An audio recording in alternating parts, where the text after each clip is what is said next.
रहमतुल्लाह। आज मैं आपको एज़ोस्पर्मिया की 3 बड़ी वजूहात से आगाह करूँगा और उनके इलाज के बारे में बताऊँगा।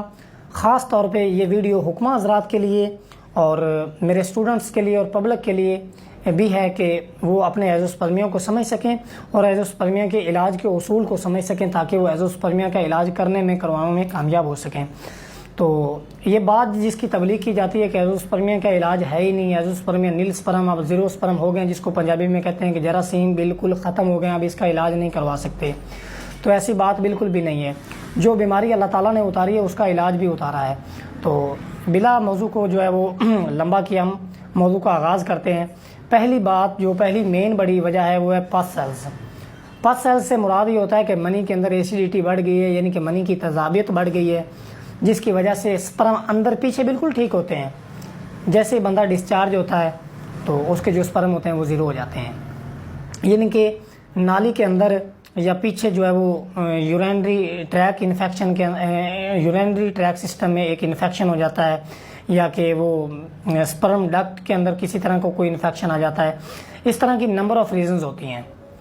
जिनकी बना पे पीछे स्पर्म बिल्कुल ठीक होते हैं, लेकिन जैसे ही वो पास आउट होते हैं, बंदा डिस्चार्ज होता है, बाहर आते हैं, वो एक ऐसे इन्फेक्शन से गुजरते हैं जिसके अंदर जो है वो इनकी मनी के अंदर तेजाबियत बढ़ जाती है और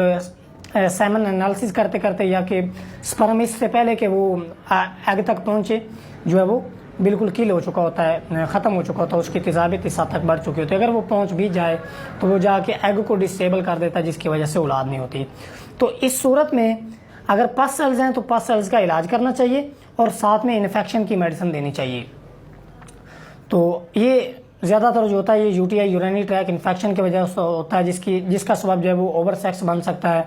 या कि जब कोई बंदा तवाइफा से सेक्स करता है या वो जानवरों से सेक्स करता है या होमो सेक्स करता है, इस वजह से ये इन्फेक्शन होता है और इस इन्फेक्शन की वजह से जो है वो पस सेल्स बढ़ जाते हैं। ये एक लंबी डिटेल है जिसकी मुझे कोई तफसील बयान करने की ज़रूरत नहीं है ताकि हम अपने मौजू पे रहें। दूसरी बड़ी वजह जो है वो है हार्मोनल इम्बैलेंस। हार्मोनल इम्बैलेंस की भी कई वजूहात होती हैं। वो लोग जो जिम के दौरान जो है वो वेट गेनर प्रोटीन इस्तेमाल करते हैं, या डायरेक्ट टेस्टोस्टेरोन के इंजेक्शन ले लेते हैं, या जो है वो एंटीबायोटिक्स मेडिसिन बहुत ज़्यादा इस्तेमाल करते हैं, या कोई एक्सीडेंटल प्रॉब्लम की वजह से उनको जो है वो स्टीराइड और केमिकल के और एंटीबायोटिक्स इंजेक्शन वगैरह लगाए जाते हैं, जिसकी वजह से उनका हार्मोनल इम्बैलेंस हो जाता है, जिसमें जो है वो टेस्टोस्टेरोन का लेवल जो है वो बहुत ज़्यादा कम हो जाता है और FSH फॉलिकल स्टिमुलेटिंग हार्मोन और दीगर जो फीमेल के हार्मोन जिस तरह एस्ट्रोजन वगैरह है ये मेल के अंदर बढ़ जाते हैं और जो है वो एस्ट्रोजन का जो लेवल है वो सप्रेस हो जाता है, टेस्टोस्टेरोन का जो लेवल है वो सप्रेस हो जाता है। तो फीमेल जो हार्मोन है ये डोमिनेंट आ जाते हैं, जिसकी वजह से मेल सेक्स करैक्टर सारे के सारे ख़त्म हो जाते हैं, जिसमें सर फरिस्त जो होता है वो स्पर्म मोटेलिटी, स्पर्म काउंट और मनी का जो वॉल्यूम वगैरह होता है, इरेक्शन, टाइटनेस, टाइमिंग, ये शामिल होते हैं। और इसके साथ साथ बाद औक़ात तो ऐसा भी होता है कि मर्दों की आवाज़ में भी तब्दीली आ जाती है कि बिल्कुल आवाज़ बारीक हो जाती है औरतों की तरह।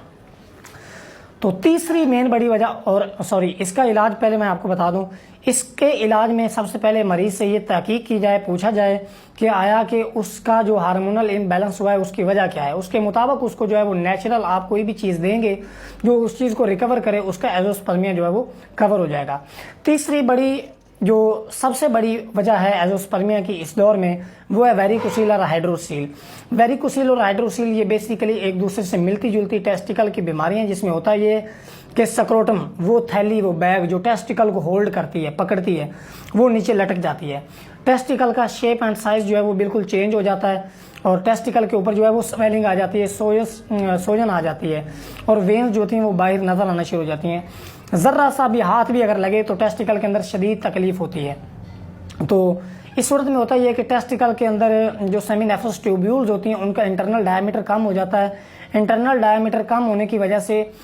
वो फूल जाती हैं और जो फ्रेश ब्लड और ऑक्सीजन होता है वो उनके अंदर मूव नहीं कर पाता और फ्रेश ब्लड और ऑक्सीजन जो है वो स्पर्म तक नहीं पहुंच पाता, जिसकी वजह से स्पर्म जो है वो किल होना शुरू हो जाते हैं और जो है वो बंदा आहिस्ता आहिस्ता एज़ोस्पर्मिया की तरफ चला जाता है। इस कंडीशन में बाज़ औक़ात ऐसा भी होता है कि स्पर्म काउंट बिल्कुल ठीक होते हैं, लेकिन स्पर्म मोटेलिटी जो है वो 99% जो है वो कम हो जाती है, ताकि ज़ीरो हो जाती है। एज़ोस्पर्मिया के मरीज़ों में आमतौर पे ये होता है, अगर उनकी रिपोर्ट देखी जाए तो स्पर्म काउंट जो होते हैं वो तकरीबन 75 to 80% होते हैं, लेकिन जो है वो स्पर्म मोटेलिटी और ये बिल्कुल जो है वो ज़ीरो होती है, जिसकी वजह से रिपोर्ट को एजोस्पर्मिया में जो है वो शामिल कर दिया जाता है।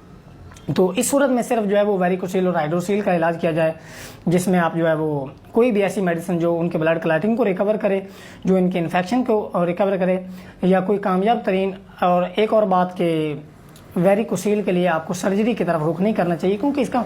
मेडिकल ट्रीटमेंट है। तो आप जो है वो सबसे पहले ये मेडिसिन लें ताकि जो है वो आपकी ब्लड क्लॉटिंग वगैरह रिकवर हो। और दूसरी ये बात कि वेरिकोसील की भी कई नंबर ऑफ रीजंस होते हैं, जिसमें ये होता है कि टेस्टिकल के ऊपर कोई बचपन में चोट वगैरह लग जाती है, या वो क्रिकेटर जिनके टेस्टिकल के ऊपर चोट वगैरह लग जाती है एक्सीडेंटल प्रॉब्लम की वजह से, या इंटरनल जो है होते हैं आर्गन की वजह से, हर्निया की वजह से, ऑपरेशन की वजह से,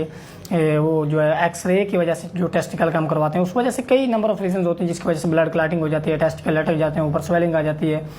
तो आपको अगर इस तरह का कोई भी मसला है, एजोस्पर्मिया का प्रॉब्लम है, वेरिकोसील है, हार्मोनल इम्बैलेंस है, मनी के अंदर पस सेल्स हैं, औलाद नहीं हो रही, रिपोर्टें ठीक होने के बावजूद भी औलाद नहीं होती, ऐसे लोगों को चाहिए कि वो अपनी फ़ीमेल का ख़ास तौर पर चेकअप करवाएं, क्योंकि फ़ीमेल के अंदर एक बीमारी होती है जो कि रिपोर्ट्स में भी नहीं आती, जिस वजह से वो सारी ज़िंदगी बेचारे जो है वो घूमते रहते हैं कि हमें रिपोर्टें ठीक हैं, इसके बावजूद इलाज नहीं हो रही। अगर आपको इनमें से कोई भी प्रॉब्लम है तो आप मेरे जो है वो टिकटॉक प्रोफाइल में जाएंगे, वहाँ पे देखेंगे कि आपको जो है वो मेल भी मिल जाएगी, आप मुझे मेल कर सकते हैं,